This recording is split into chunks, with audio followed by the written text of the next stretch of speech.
السلام علیکم ورحمۃ اللہ وبرکاتہ۔ میں جناب بیرسٹر اسدالدین اویسی صاحب کا تہ دل سے شکر گزار ہوں کہ آپ یہاں آئے۔ میں ایک ادنا سا طالب علم ہوں اور میرے لیے بہت ہی شرف کی بات ہے کہ میں یہاں پر اس مسجد میں کھڑا ہوں۔ آج جب ہم آپ کی ویڈیوز دیکھتے ہیں یا آپ کے جو بیانات ہیں وہ سنتے ہیں تو ایک جذبہ اور شوق پیدا ہوتا ہے، لیکن پھر کچھ لوگ ہیں جو ہمارے ذہنوں کو ایک کشمکش میں مبتلا کر دیتے ہیں، ہمارے ذہن کنفیوز ہو جاتے ہیں، اور آپ ہم سے زیادہ بہتر جانتے ہیں کہ کن خیالات کو ہمارے ذہنوں میں بٹھایا جاتا ہے۔ تو لوگ جو کہتے ہیں، میرے الفاظ تھوڑے سخت ہیں، معافی چاہوں گا، لوگ جو کہتے ہیں آپ کو دوسری پارٹیوں کا ایجنٹ بتایا جاتا ہے، یہاں پھر جو آپ نے یو پی کے اندر چناؤ لڑے تو ان کے اندر آپ کو ووٹ توڑنے والے بتایا گیا، تو آپ ان کو کیا جواب دینا چاہیں گے؟ السلام علیکم۔ وعلیکم السلام۔ تو یہ سوال ایسا ہے کہ جب تک اللہ میرے کو زندہ رکھیں گا اس کا جواب دیتے رہنا پڑے گا، مگر میں ایک بات بتانا چاہ رہا ہوں، جو لوگ مجھ پر الزام لگا رہے ان کو اللہ کے سامنے جواب دینا پڑے گا حشر کے میدان میں۔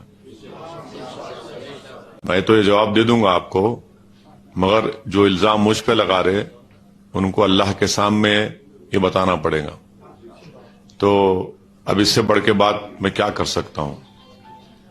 میں بار بار کہہ رہا ہوں کہ ہاں میں ایک سیاسی پارٹی ہوں، میں ایک سیاسی پارٹی کا ممبر ہوں، الیکشن لڑنا میرا کام ہے۔ میں کوئی انجمن تدفین اور تکفین کا تو نمائندہ نہیں ہوں، نہ میں کوئی ایک این جی او چلاتا ہوں، میں ایک سیاسی پارٹی کا نمائندہ ہوں، میرا کام الیکشن لڑنا ہے۔ اور اگر میرے الیکشن لڑنے سے میں الیکشن اس لیے لڑتا ہوں کہ میں جیتوں، کوئی پارٹی لڑتی ہے جیتنے کے لیے، تو کوئی ہارے گا کوئی جیتے گا، وہ مقصد نہیں ہوتا کسی کا بھی۔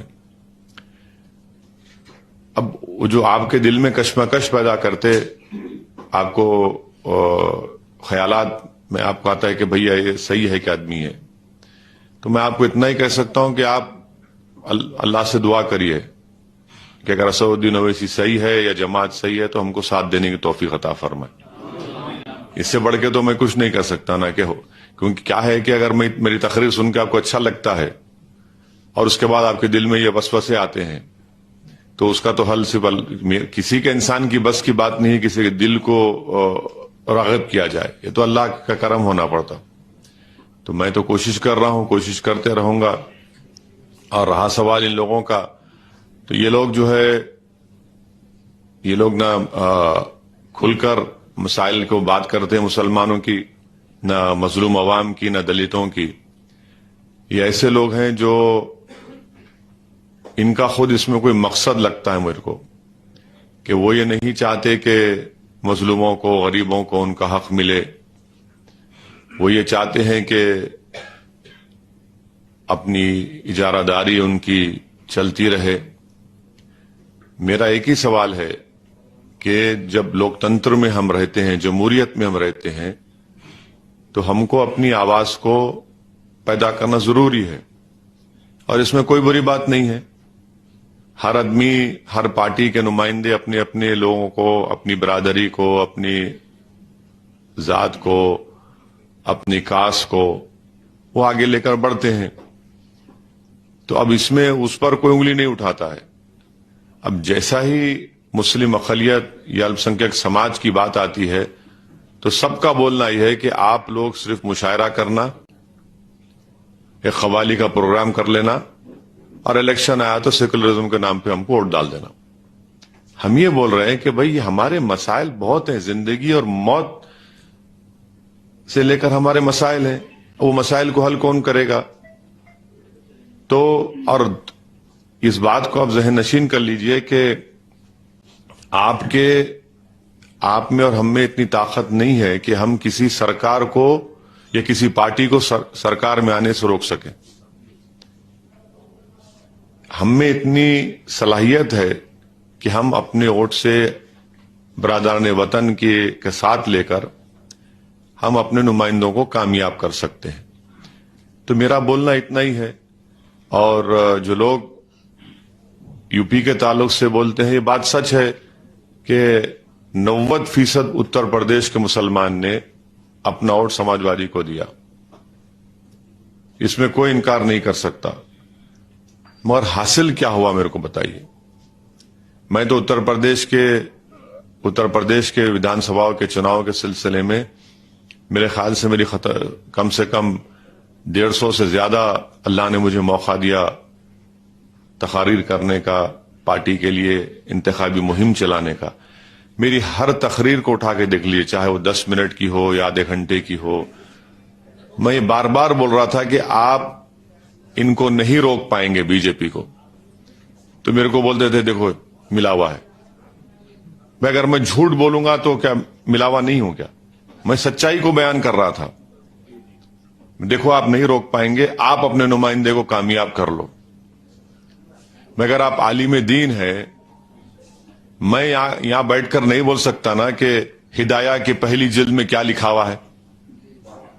وہ تو عالم دین بولیں گے. اب حنفی مسلک کا معاملہ آئے گا تو وہ عالم دین بیان کریں گا، سعودی یونیورسٹی کیا بیان کریں گا. فتوا دینا ہے دین کے وہ آپ دیں گے. مگر سیاست کا میں طالب علم ہوں. ہم اس بات کو دیکھ رہے تھے، محسوس کر رہے تھے کہ یہ نہیں ہونے والا ہے.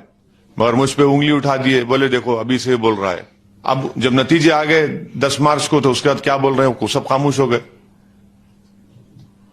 الیکشن جب آتا نا تو اب الیکشن اب گجرات کا آئے گا تو ہم میں سے ہی لوگ کھڑے ہو جائیں گے اور وہی پرانا جملہ ڈائلاگ بولیں گے، زندگی موت کا مسئلہ ہے. ابھی زندگی موت کا مسئلہ پھر چناؤ کے بعد ختم ہو جاتا ہے کیا؟ تو اسی لیے ہم کہہ رہے ہیں کہ آپ کو اپنے نمائندوں کو کامیاب کرنا ہے، آپ کو اپنے ووٹ کی اہمیت دکھانا ہے. اور اب تعلیم کا مسئلہ بولے، روزگار کا مسئلہ ہے، صحت کا مسئلہ ہے، بزنس کا مسئلہ ہے، زندگی کے ہر شعبے جات کا ایک مسئلہ ہے. اور اس کا راز تعلق جمہوریت میں سیاسی آواز سے اور طاقت سے ہوتا ہے. تو اس لیے میری آپ تمام سے گزارش ہے کہ آپ ان باتوں پر غور کریے. اور یقیناً جمہوریت میں ہر ایک کو اختیار ہے تنقید کرنے کا. میں تنقید ہوگی، تنقید کو ہم قبول بھی کرتے ہیں. اگر ایسی تنقید ہو جس میں ہماری اصلاح ہو سکے تو مجھے قابل قبول ہے. مگر تنقید کرنا اور صرف اس لیے تنقید کرنا کہ نہیں یہ سیاسی قوت نہیں بن جانا، اگر یہ سیاسی طاقت بنیں گے تو نقصان ہوگا. نقصان کہاں ہو رہا ہے؟ نقصان تو ہو ہی رہا ہے نا، نقصان تو ہو ہی رہا ہے. آپ فائدہ کہاں ہو رہا مجھے بتا دو. آپ فائدہ تو کہیں پر بھی نہیں ہو رہا ہے. اب پارلیمنٹ میں آپ بولتے ہم تقریر کرتے، بھائی کیوں میں ایک ہی کروں؟ سب کو کرنا چاہیے نا، سب کو کرنا چاہیے. اگر کل اللہ سبحانہ تعالیٰ کے پاس سب کو جانا ہے، کل میں بھی چلے جاؤں گا تو کیا کریں گے آپ لوگ؟ وہ یاد کریں گے کہ ارے ایک آدمی تھا بولنے والا، اب کوئی نہیں ہے. یہ تو بات نہیں ہے نا. آپ کو پیدا کرنا ہے، آپ کو کسی کو اپنا نیتا بنا کر بھی جانا ہے. اور الحمدللہ یہ امت کسی کے فرد کی محتاج تھی نہ کبھی رہے گی انشاءاللہ تعالی. اگر میں اچھا کام نہیں کروں گا اللہ مجھ سے بہتر کسی کو کام کرانے لگائے گا. میرا ماننا ہے، میرا ایمان ہے.